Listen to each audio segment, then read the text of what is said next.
I want to welcome everyone to tonight's virtual town hall. This is a platform we've been using throughout the year to get input on various issues and topics.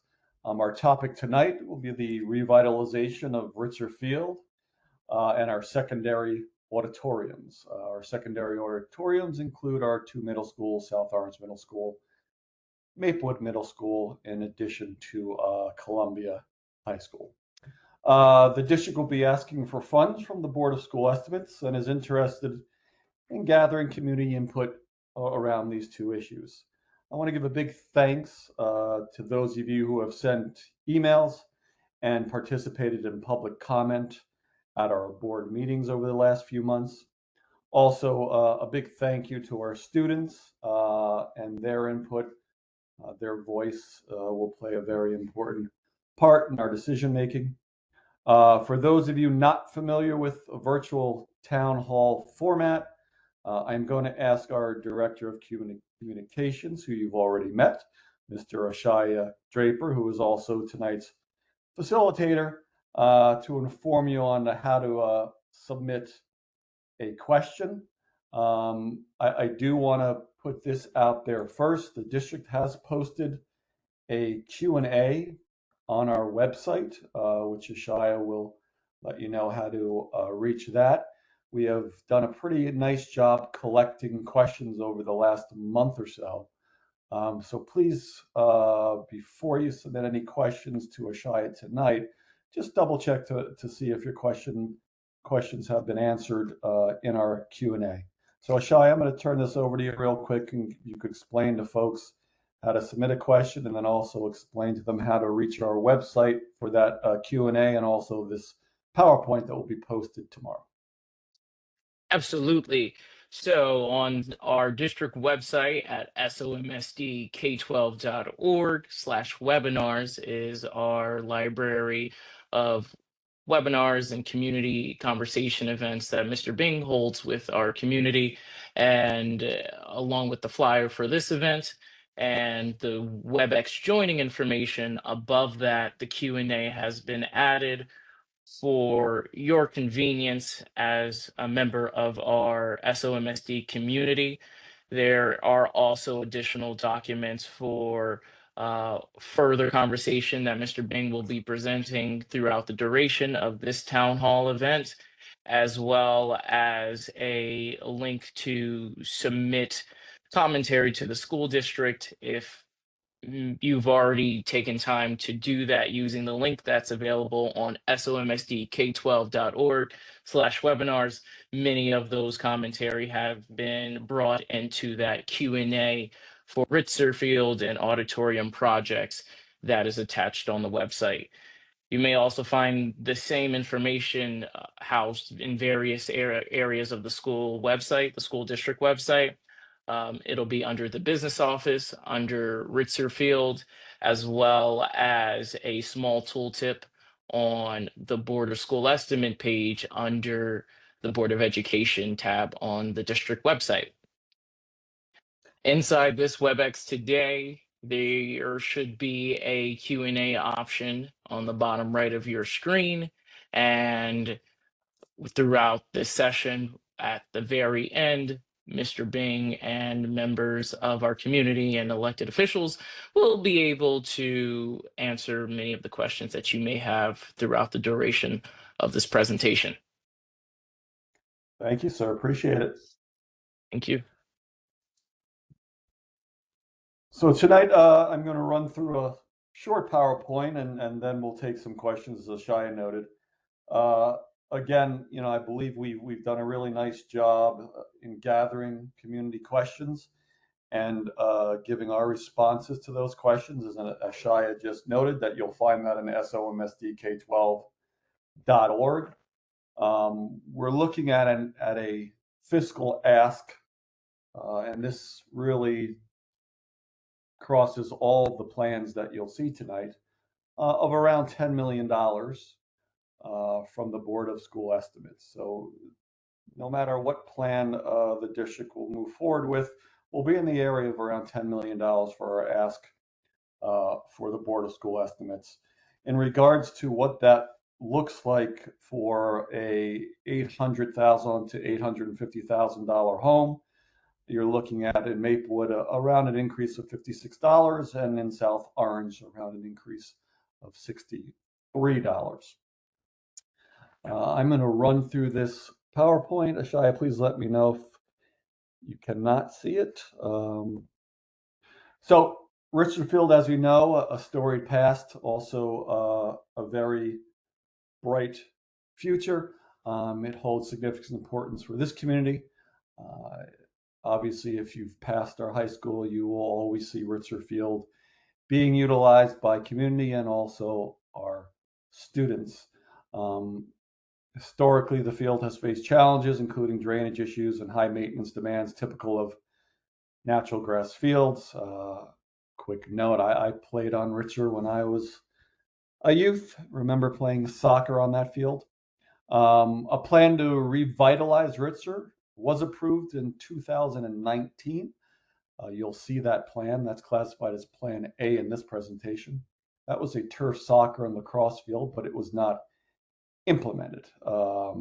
This 2025 revitalization initiative aims to address challenges that were in the 2019 plan and also upgrading our facility to meet contemporary athletic needs and also to provide more playing space for our students and community.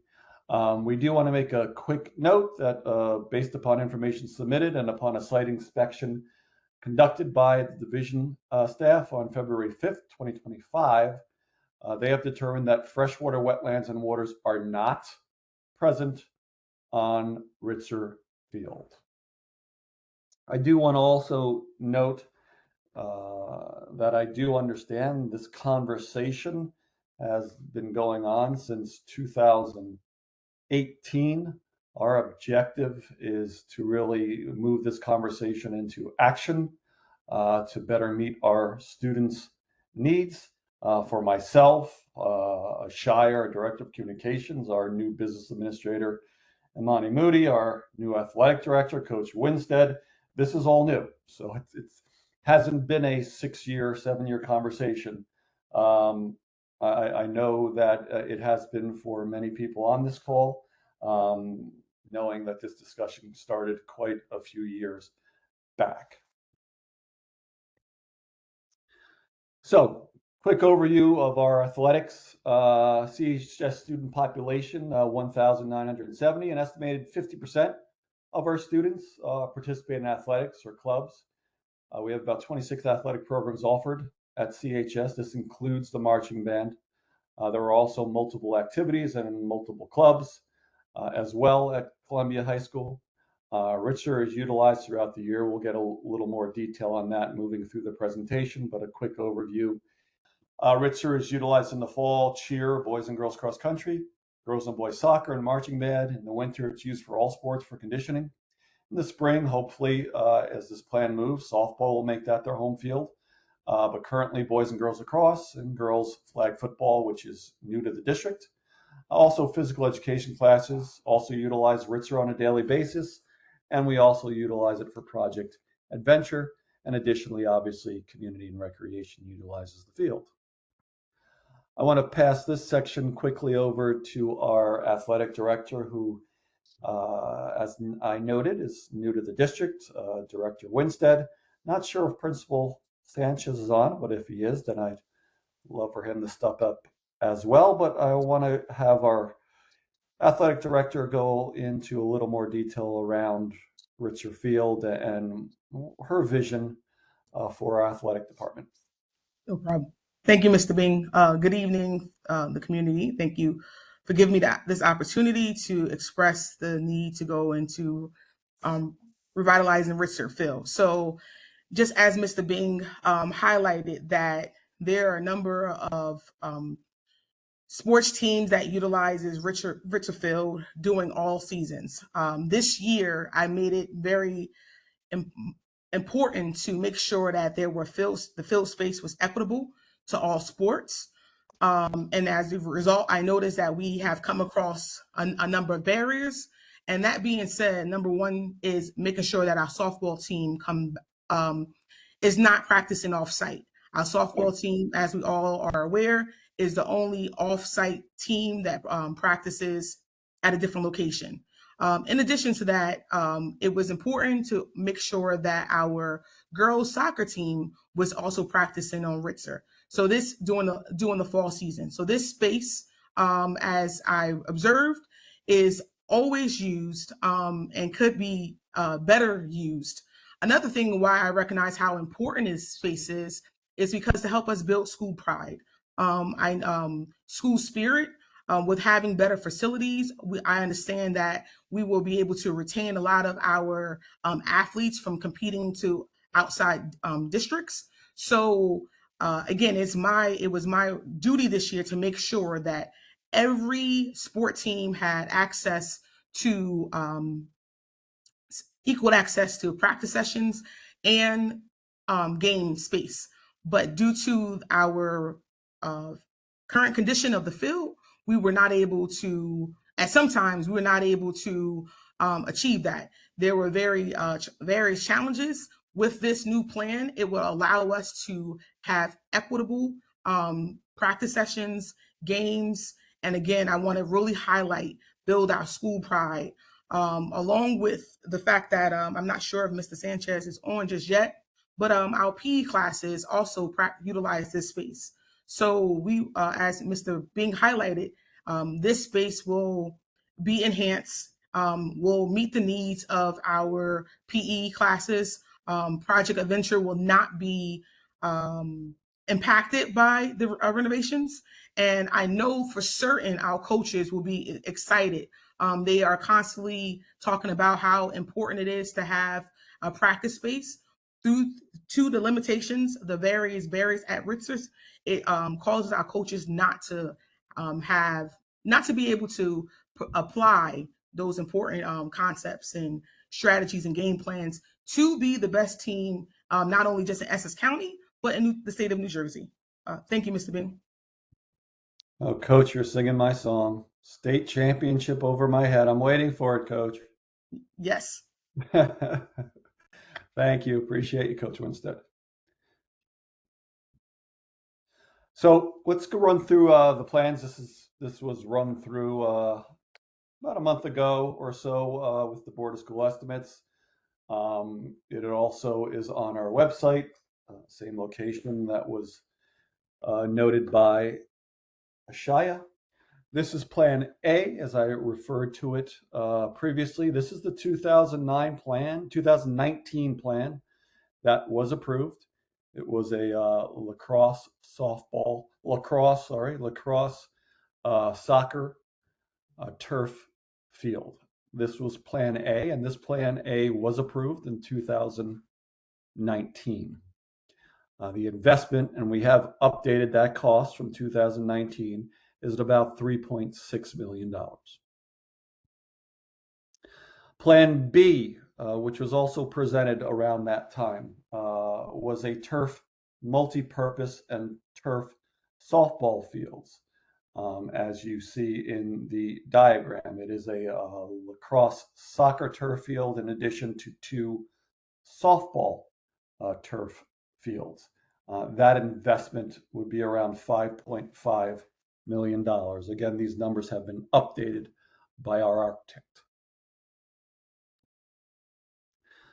Plan C, which was presented this year, was a turf multi-purpose field, again, soccer, lacrosse, and a grass softball field. Investment for Plan C would be around $5.3 million.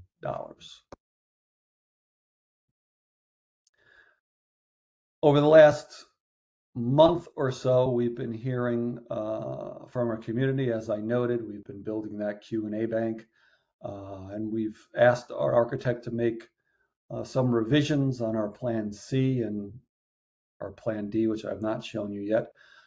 This is our recent revision on Plan C. We call it Plan C 2.0. This is a turf multi-purpose field. Again, lacrosse soccer turf field with an inset girls turf softball field, as you can see in the diagram, and then also a grass softball field. This area as well that my cursor is over is also grass.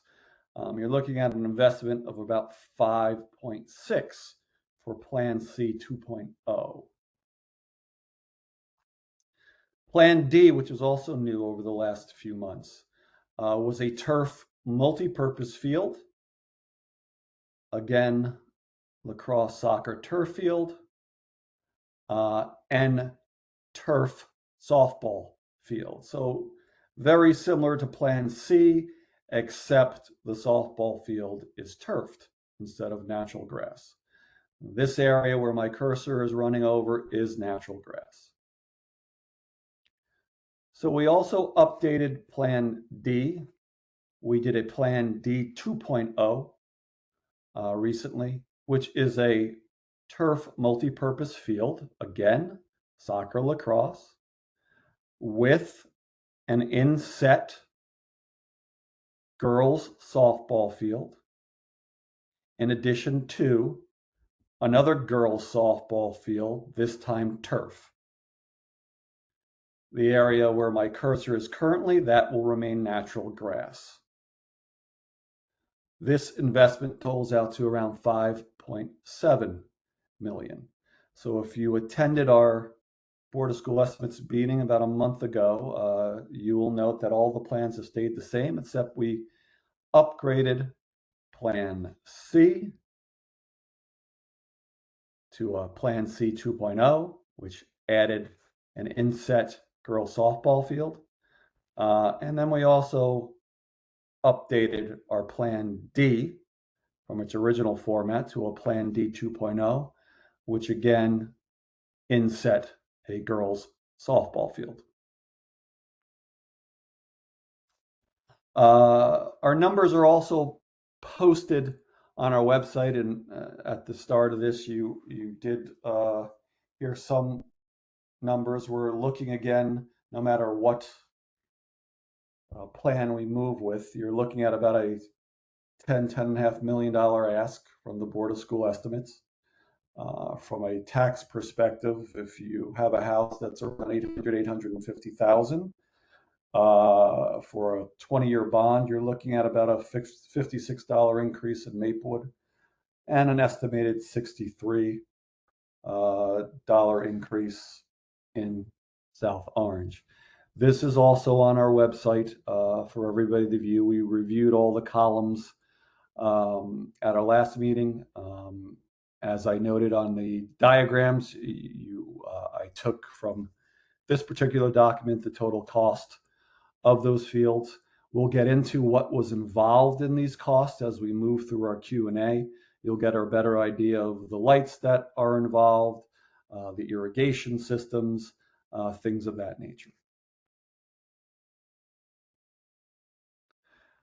We also have a quick comparison in regards to estimated maintenance costs between our synthetic turf model, which was Plan D, our hybrid model, which was Plan C, and also a natural turf.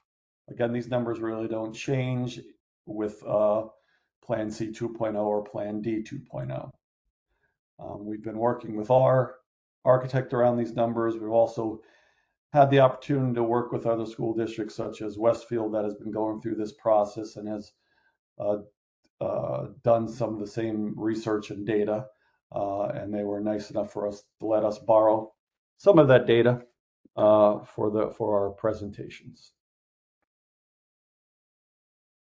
This again is also on our website, somsdk12.org, same site and link that Ashaya pointed you all to.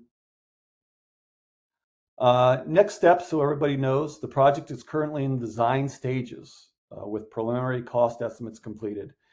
June 16th, 2025, as I noted, we had a Board of School Estimates public meeting. No action was taken.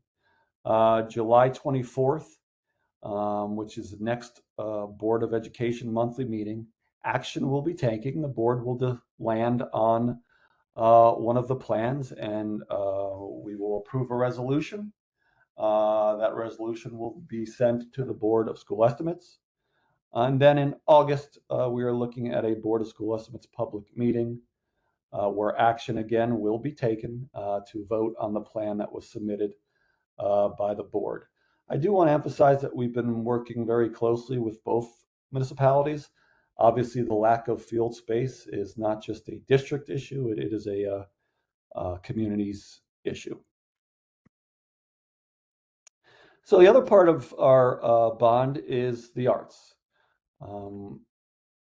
This shouldn't be any secret to anyone. We've been communicating over the past year the shape of our auditoriums, especially our secondary, because they are the ones that are most utilized. So part of our ask to the Board of School Estimates will be, one, for Columbia High School, phase 2, an electrical system replacement of around $1.1 million. Currently in our operational budget, we are replacing the stage rigging. If you've driven past CHS, you have seen large trucks outside and very large steel installations being moved in. We are currently working on installing that rigging. The next part of the Columbia High School Auditorium project would be the need to upgrade the electric system. It is extremely old and just cannot be maintained in its current state. So we're looking at about an ask of about $1.1 million for that. When we move over to our South Orange Middle School, we have not started any projects there as of yet. So phase 1 will again be stage rigging, similar to what we're doing at Columbia High School. That main auditorium rigging would be around a little more than $500,000. The auxiliary auditorium will be around $93,000. Phase 2 of that South Orange Middle School project will be the lighting in the auxiliary auditorium, which will come in around $70,000. And finally, at our Maplewood Middle School, phase 1 stage rigging will be around $218,000. We've also had some issues with our ceiling stability at Maplewood Middle School Auditorium. In about a week or two, we were having company come in to better evaluate that ceiling. We've been having tile issues in regards to tile falling. We estimate that a complete ceiling replacement with asbestos abatement would be around $1.5 million. Again, we should have more information on the Maplewood Middle School ceiling within the next couple weeks. So you're looking at a total for the secondary auditoriums at about $3.5 million. And again, as many of you know, especially those that attended our budget meetings, the district is finishing up a long-range facility plan for the next 5 years. Part of that plan doesn't involve upgrading our elementary auditoriums. 95% of the auditoriums in this district, the rigging needs to be upgraded. Around 50%, the electric needs to be upgrading. So those are projects, smaller projects that you will see in our long-range facility plan over the next 5 years. We did prioritize our secondary auditoriums because, as I stated, they are the ones that are used the most. So a quick timeline, July 9th, which is tonight. We are just going over our plans on Ritzer and auditorium plans virtually. July 24th, as I noted, a board monthly meeting where action will be taken in August, around August 27th. We haven't confirmed that date as of yet. Still waiting for some confirmations, but that will be the Board of School Estimates public meeting. Again, action will be taken in regards to the district's funding request. So I did want to highlight some questions from our Q&A. You will find around 22, 23 questions on our Q&A, all questions collected from emails that we have received. So again, the ask is that you take a look at that document so you can just see if your questions have been asked already and responded to. Again, we send out our deep appreciation for those that took time out of their busy schedules to send questions Sorry, Mr. Bing, you disconnected for just a second. I'm going to reiterate that we have a Q&A in the bottom right-hand corner, and we are actively taking a glance of what's there, and we'll be answering at the very end. So thank you for using that upgraded Q&A functionality that we have. And a recording of tonight's recording will be added to SOMSD K-12 .org/webinars, as you see in the bottom left-hand corner of Mr. Bing's presentation. Sorry, Mr. Bing, please continue. Oh, sorry about that. Again, we're reviewing plans for Ritzer Field, as I noted tonight. Currently, Plan C 2.0 and Plan D 2.0, as noted, allows for 2 softball games to be played simultaneously. Our focus will continue to remain on our students and also the playability of our fields. We've done a nice legwork around getting our student voices out around what they would like to see for Ritzer. So we, as I noted earlier, we really appreciate their input. What funds are being utilized to pay for Ritzer? As noted, we'll be going to the Board of School Estimates for a bond. Bonds are a form of borrowing. The school district issues bonds, which are essentially promises to repay investors with interest over a long period of time, usually anywhere from 10 to 30 years. Usually that interest is lower for school districts. The repayment of these bonds comes from a dedicated increase in local property taxes. It's important to note the bonds are for long-term investments in physical infrastructure, while district operating budgets are for short-term recurring expenses that keep the schools running day to day. That was one of the questions we received. So we do want to clarify that. It's really important that you know that bonds are for long-term investments in physical infrastructure. Our district operating budget are really only for short-term recurring expenses that keep the schools running day to day. Many of our district's facilities are outdated or in a state of disrepair because of failure over many years to adequately invest in the school infrastructure. This school budget 25-26, we really made an effort not to cut facilities fundings to make sure we can continue to maintain our buildings that all need work. And as noted, you'll see that work laid out in our 5-year long-range facility plan that will be presented to the public over the next few months. We believe in a measured and thoughtful approach to improvements in our physical plant through bond projects like these, in addition to other infrastructure opportunities, such as energy savings improvement project, that both are important to ensure our facilities keep pace with the needs of our students. One of our big investments for the upcoming year for a 25-26 budget will be really looking into the state energy savings improvement project, which is really looking at lighting, looking at solar paneling, looking at ways to really reduce our energy costs. If you did have the opportunity to visit our budget town halls or budget meetings, you will know that our energy costs, as with yours, have significantly increased over the last few years. So we'll be doing an energy audit and really working hand in hand with the state to improve our energy usage. Another question that often came up was what stormwater retention infrastructure is in the plan.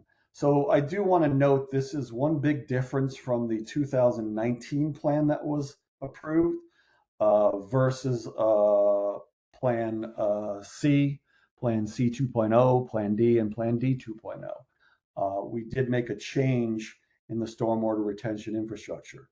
As you know, our site has been reviewed by our architects and engineers, and we've given them a mandate to create stormwater drainage that meets or exceeds requirements. The latter was really our mandate. We wanted something to exceed requirements. As per their recommendations, the runoff would be stored in a broken stone base layer beneath the field. This layer may end up being a couple feet deep across all the portion of the field. The calculations would need to be confirmed, obviously, once the grading plan is finalized and test pits are conducted to verify groundwater depth. Unlike the 2009 Ritzer plan that was approved, the district will utilize underground pipes for a more efficient design to limit stormwater evacuation. This will more than quadruple the amount of water that can be efficiently stored during a storm. The proposals will have the turf integrating with an underground water detention system in compliance with current state and local law. The field will need to accommodate a drainage design for up to at least the 100-year projected rainfall rates published by the DEP. All of this will be confirmed during design development. Additionally, due to climate change, the DEP now requires 30% above and beyond the 2019 requirements of Plan A that was approved by the community. So we really made an extra effort in Plan C and D, and also 2.0 C and 2.0 D, to better address the stormwater retention infrastructure. Just more about the stormwater detention system. We can take a look at our pictures, the underground chambers. And again, these are different than the 2019 plan. This was not part of the 2019 plan that was approved. And the underground chambers, instead of allowing the treated water to simply infiltrate into the soil, obviously, which might not be feasible in all soil types or for large volumes of water, or directly discharge into the stormwater system, the water is directed into a stormwater detention system. The detention system is typically made of high-strength plastic like PPP modules, which are prefabricated sections of polypropylene pipes or concrete and are designed to hold significant volumes of water, anywhere from 4 to 5 times more than just the stone and gravel design that was approved by the communities in 2019 in the Plan A that was shown. Is there proposed lighting? If so, what methods will be utilized to ensure quality of life for neighbors?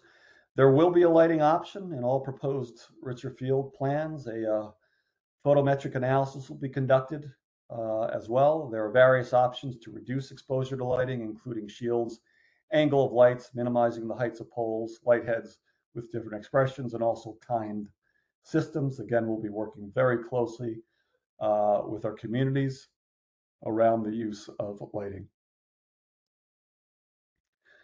Another question we've been receiving is, what is the proposed tree planting?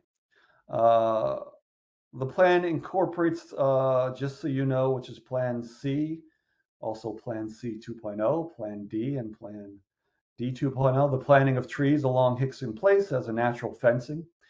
In its current state, Plan C and D and the upgraded plans will not remove any healthy, mature trees along a valley or Hickson. Again, I'd like to reiterate this. In its current state, Plan C and D and Plan C 2.0, Plan D 2.0 will not remove any healthy, mature trees along Valley or Hickson.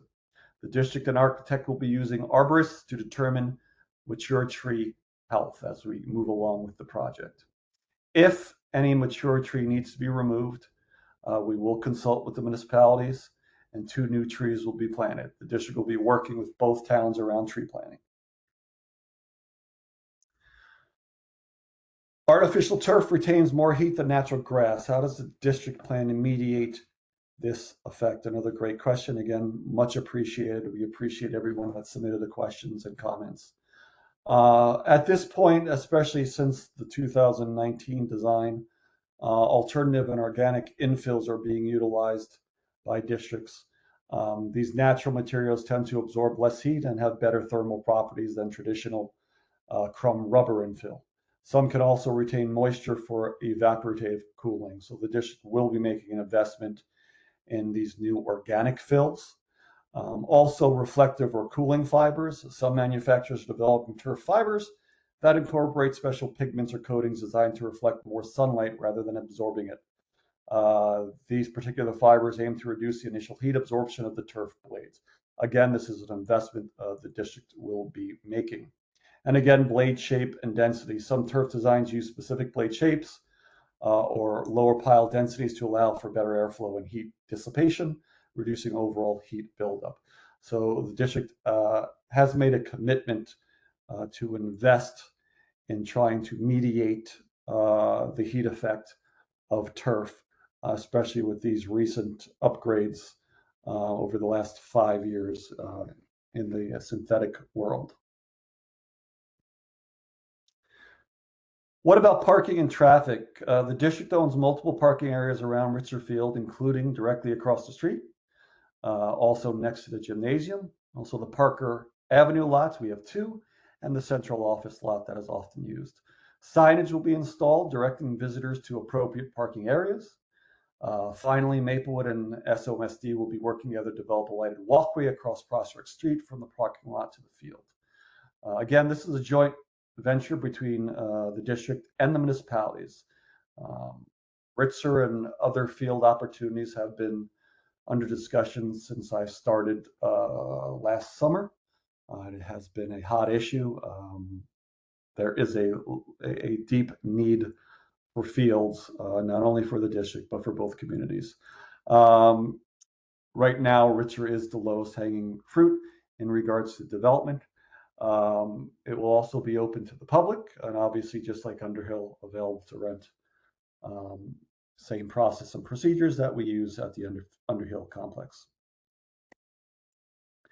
What will happen with Project Adventure equipment? Project Adventure will remain in place.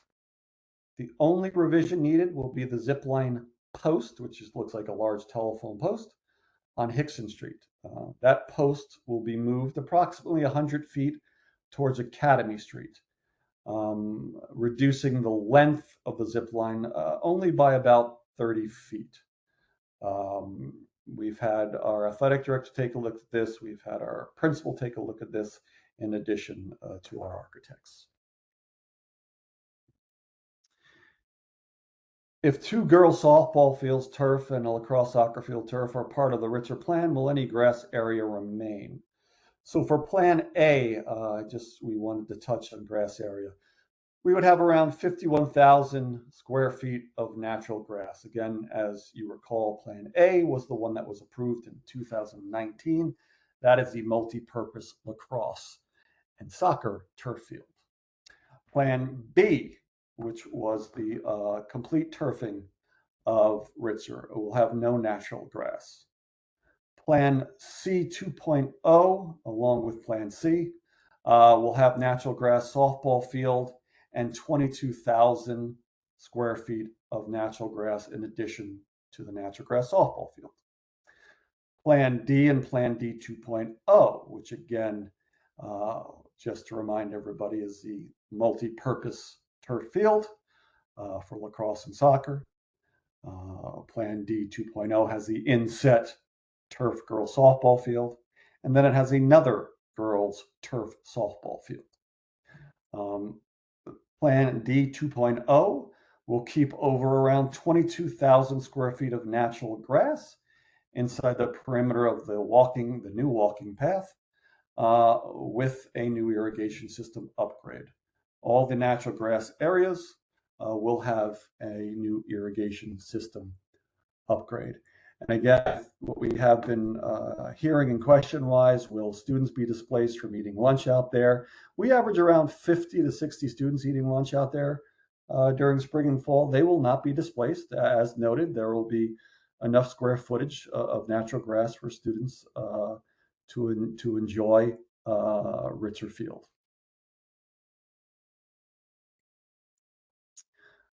So as I noted earlier, we wanted to get a little deeper into who utilizes Ritzer Field.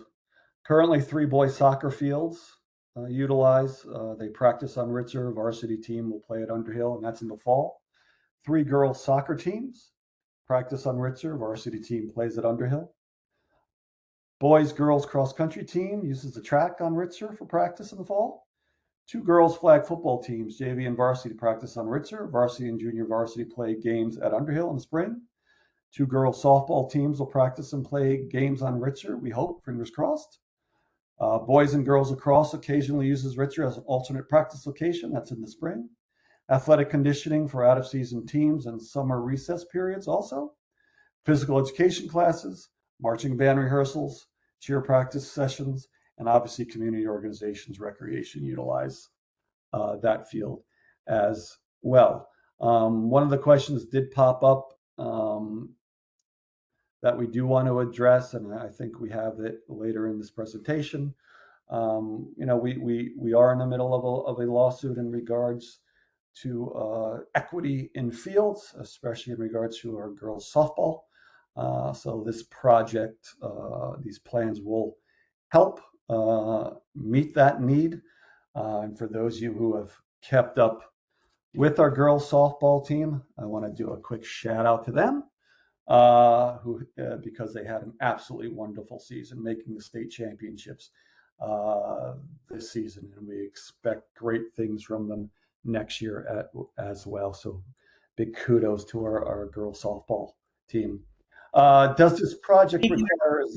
Mr. Bing, may I add also they're ranked right now as number 14 in the state, so out of the top 20. So we just want to highlight that as well. Thank you, Coach. Always nice to hear. Girls work really hard this year, so nice to see, and the coaches. So does this project require a zoning review from the town? It does not. However, we will be working closely with the municipalities around this initiative and their engineering teams. Again, the challenge for the district of municipalities has been the lack of fields. We are making a commitment to work with our municipalities around this project. Additionally, the district will create a community action committee for increased transparency. We launched a pilot model of this for our 25-26 budget this year and found the model to be really effective.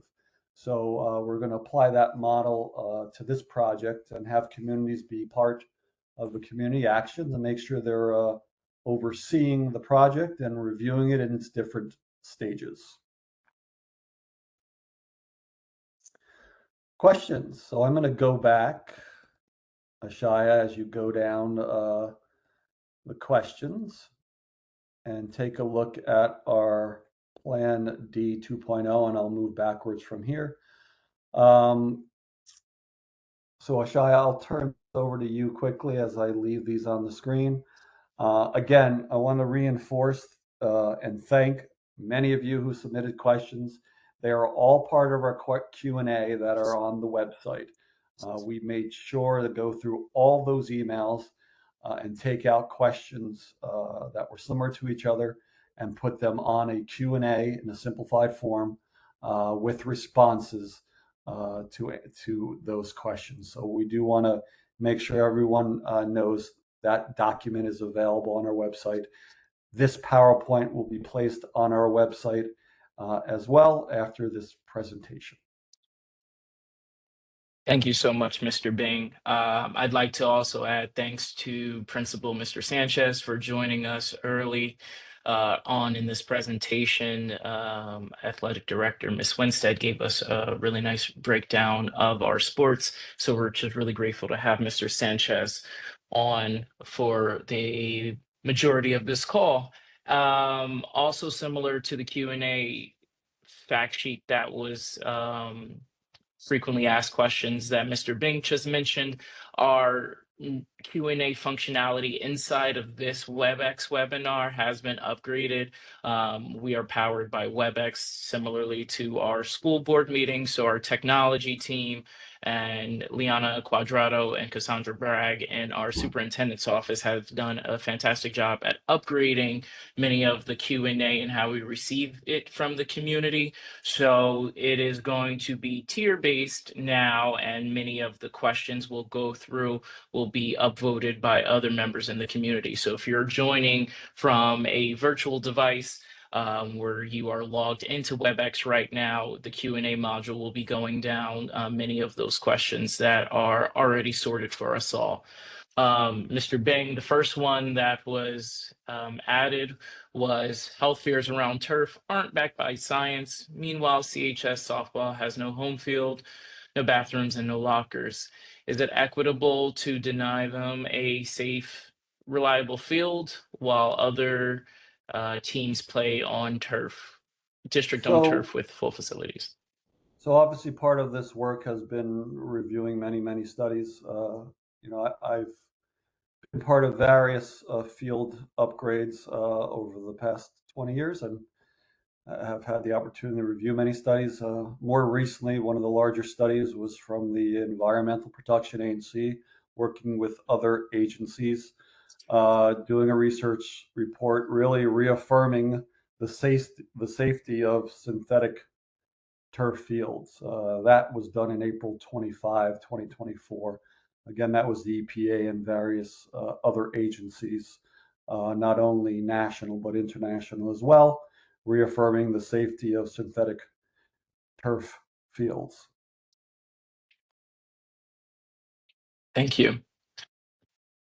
This next one states Milburn has turf fields next to their library that many of our Soma kids use taking by the train. Have we asked Milburn about their decision to turf and how they looked at the project and investment? They sit right along the waterway in Milburn, so they considered environment. We've been working with other districts along this whole process, whether it's Bloomfield, Milburn, Glen Ridge, we went out to see their fields, Seton Hall Prep. We've been working with school districts from around the county. I meet with districts on a monthly basis, so this has been a topic of our discussion for the past year. Thank you.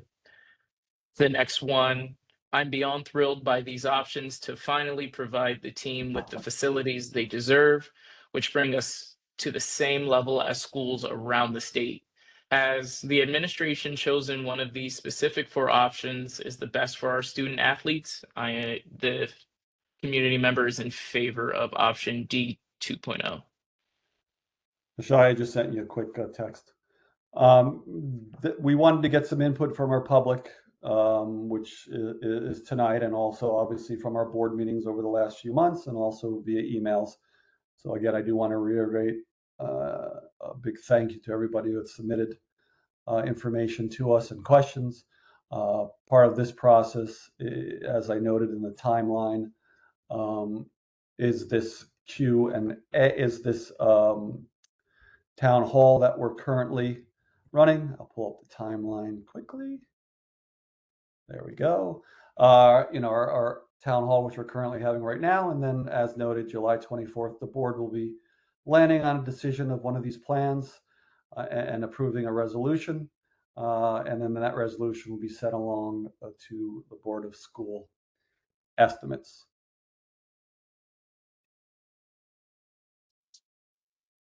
Thank you.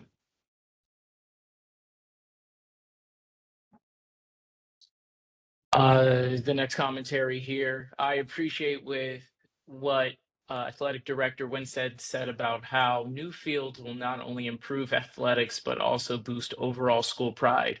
I couldn't agree more. Our athletes deserve safe, well-maintained spaces to train and compete, and our community deserves facilities that reflect the pride and we have in Columbia High School. Thank you.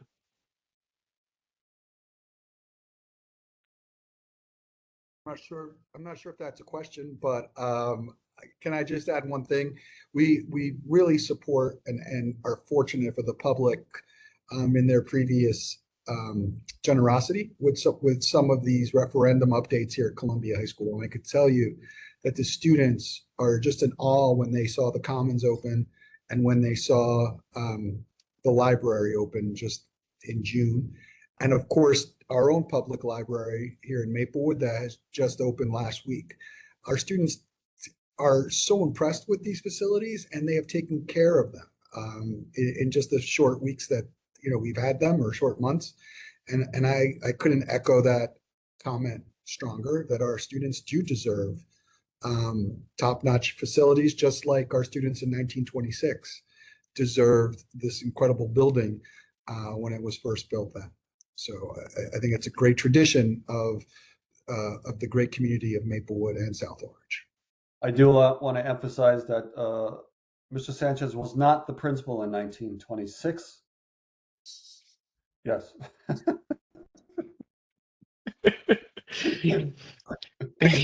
Thank you so much.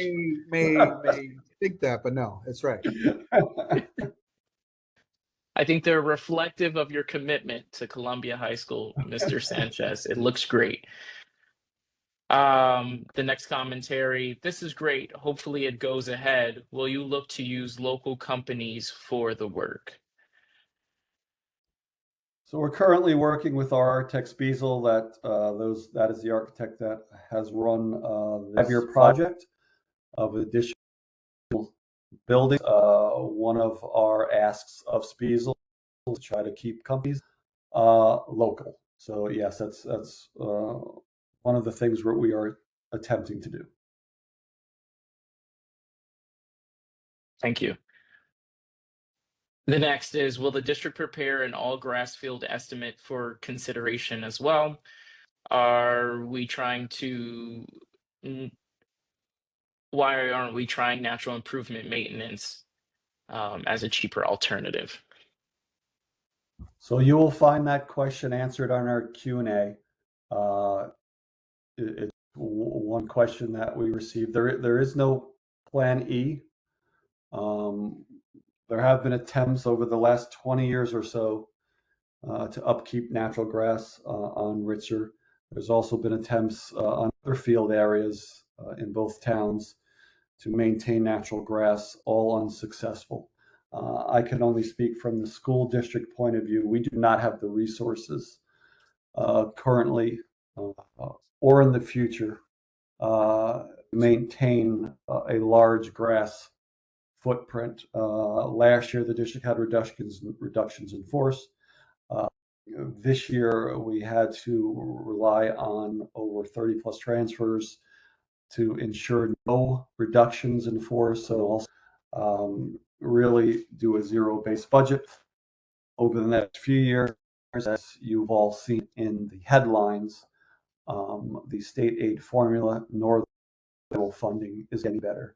So we are anticipating very tight budgets moving forward. So their addition of a field team, which would be needed, just speaking from experience, I fields in some districts I have been superintendent in, it requires a team of individuals. We will not have that opportunity to hire a team. Please find a more detailed answer to that question in our Q&A that is posted on our website. Thank you so much. The next one of our many questions that we have is, if the town is considering leaving grass fields versus turf, did the use of water and herbicides to maintain grass enter the conversation, which I believe may be in the Q&A document as well? If the turf plan does not go through, do we have an estimate on water use factored into costs to the district and groundskeepers and keeping our fields playable? We do. Again, that's part of this debate, depending on what side you lie in. The chemicals that are used to upkeep grass fields, again, often go into stormwater. Again, it depends on what side of the debate you lie on. We did heavily investigate costs of grass field, and as I noted earlier, we worked with other school districts that have been in the sinking process. So it was not just South Orange Maplewood School District alone looking at this research and calculating these numbers. We had the opportunity to work with other districts. Thank you. The next question, how do neighbors feel about these plans, as our board concluded that these fields will not create a heat island and make flooding worse? As we noted in this, again, it's something different than from the 2019 plan. Aside from the different stormwater retention system and also the organic fill and different blade grass, we will be forming a community action committee around this project to meet regularly to really review the work that is being done and to make sure we are keeping our commitments.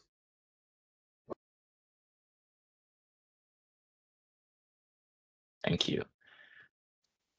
And will the proposal for those new fields be fully fenced, or will local residents be able to walk the paths the paths like they do with the current field.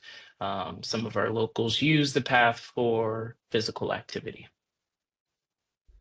Similar to Ritzer, similar to Underhill, the path is actually being redone to create a nicer path. It will be open to the public. The old fencing will remain. We'll be planting extra shrubbery and trees along the Hickson side. But yes, it will be open to the public for walking as it is now. Thank you. Similar to Underhill, would Ritzer be available to the recreation departments for use? The flag football league at the turf Underhill is an amazing addition to the community. This is we've been emphasizing in communications as well correspondence. This is a town and district initiative. We have identified an issue, and that issue is a lack of fields throughout the district. This Ritzer redevelopment is part of the solution to that issue. So we will be working very closely with both municipalities.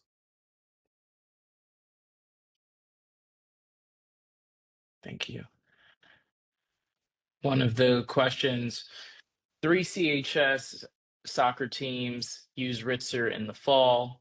This is possible by dividing the grass field into 2 fields. Sometimes games are played side by side. All the designs, and correct us if it's wrong in this commentary, Mr. Bing, all of the designs we are considering are eliminating a soccer field. Which 2 of the 3 teams will lose playing space as a result?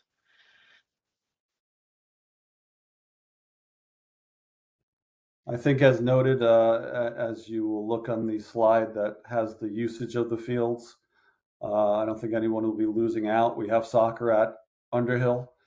Ritzer now will provide an even better opportunity for our soccer teams. I see Mr. Sanchez wants to make a comment as well. Sure. I would just add that the idea of having 2 fields going across, I'm just going to say from my vantage point, going horizontally, as opposed to we had just 1 large field going vertical. That was new this year.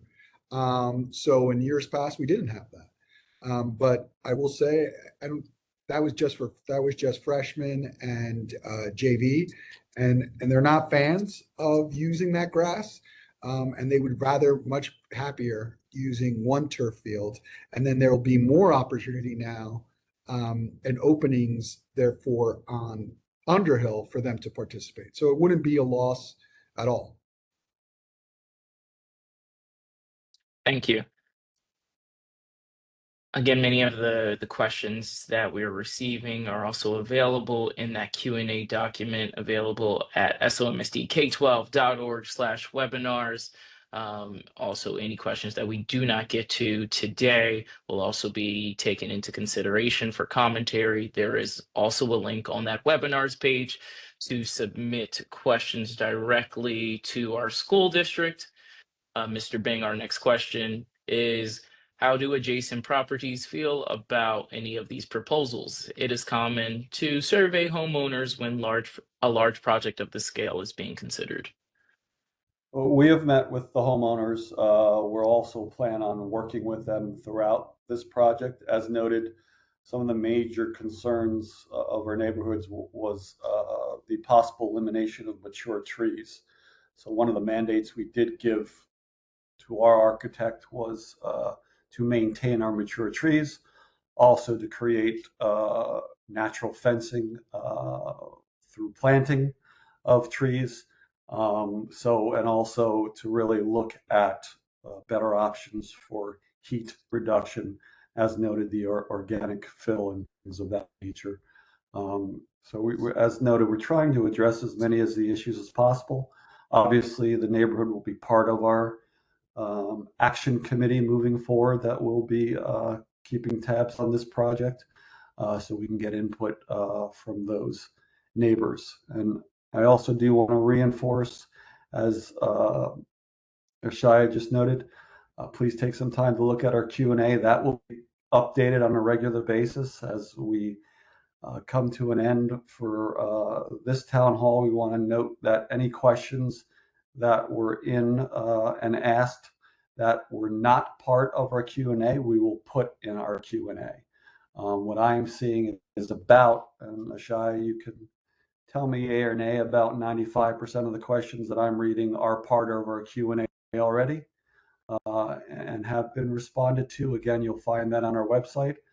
Those 5% of the questions that are not on our Q&A, we will update our Q&A with those questions. Absolutely. And many of the standout questions that you answered from the Q&A and highlighted in the length of this presentation will be available in the recording once it's added to the district YouTube channel and organized on that somsdk12.org/webinars page right next to the advertisement for this town hall.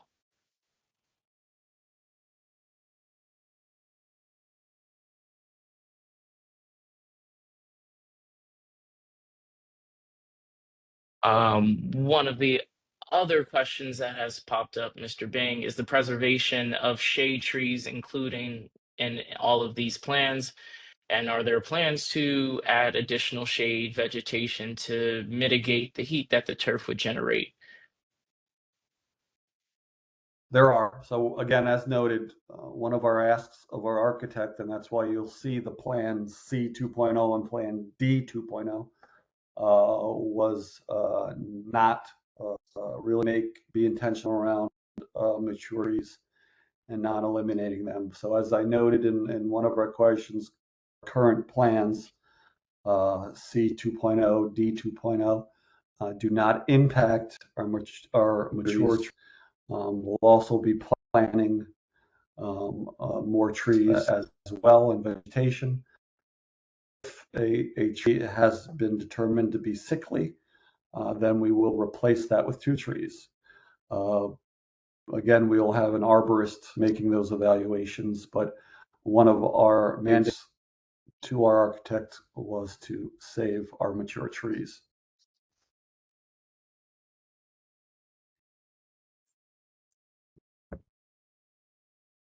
Great. Someone comments that Plan C and C 2.0 could be less efficient use of the space as it will render half of Ritzer as a single use field, at least during the softball season, just as the baseball fields at Underhill can only be used for baseball.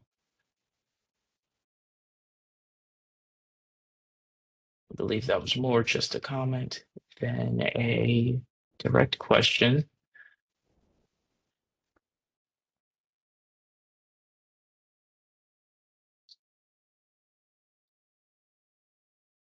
The next one, there is at least one recent experimental study showing that natural grass outperforms synthetic grass in runoff reduction and water retention.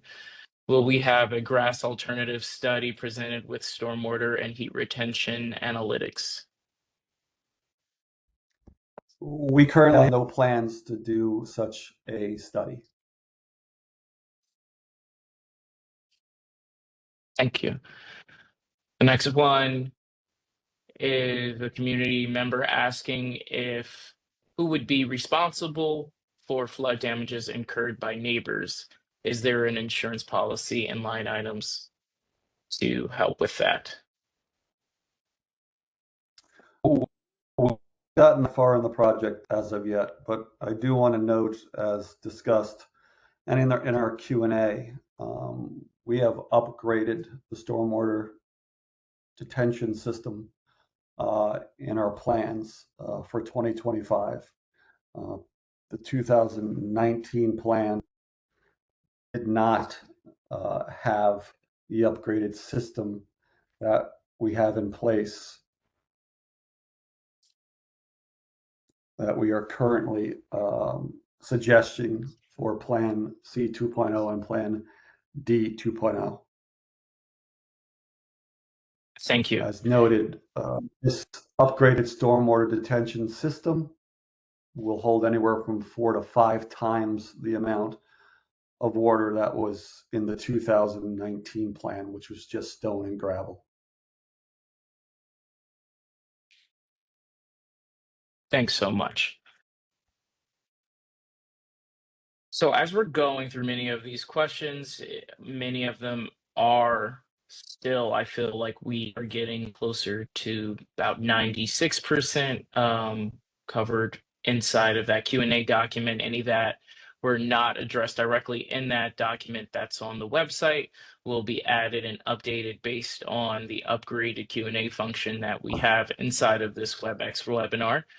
We'd really like to take a moment to thank all of you for being present with us for this Q&A town hall on Ritzer Field and our upgrade projects in South Orange and Maplewood that will improve our offerings to students at Columbia High School.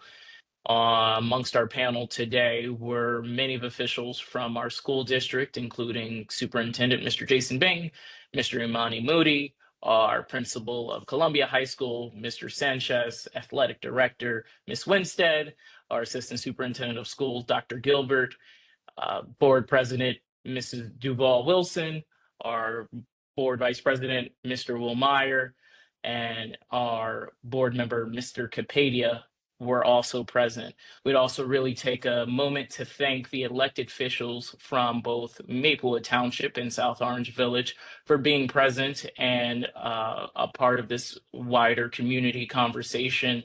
As Mr. Bing has noted in this presentation, we work closely with both municipalities to make sure that the offerings for all of our community members and families within South Orange and Maplewood can be suitable and addressed for our upgrading to many of our district facilities. As always, So this let me give a big shout out to you for facilitating this. For those of you who have participated in other WebExes, know that Shia is our host. He's done a wonderful job over the past year in this setting. I do also want to shout out our athletic director and CHS principal for donating their time tonight. Also, a big shout out to our students. We have heard your voices over the last few months very loudly, and that also includes our student athletes and our parents, and also our local neighbors and community members. So just big thanks. And again, our plan is to work hand in hand and collaboratively with our municipalities as we move forward with whichever plan we land on.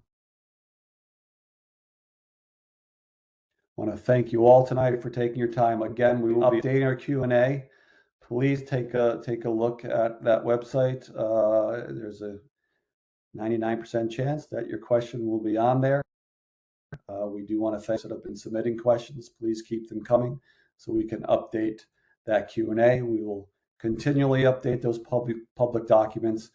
This PowerPoint will be up there tomorrow as well. So big thanks to everybody, especially our board, for hard work and also taking the time out tonight to join us. Thank you all for joining us. This will be available at somsdk12.org/webinars. For statistics, the height of this webinar was 151 participants. Thank you.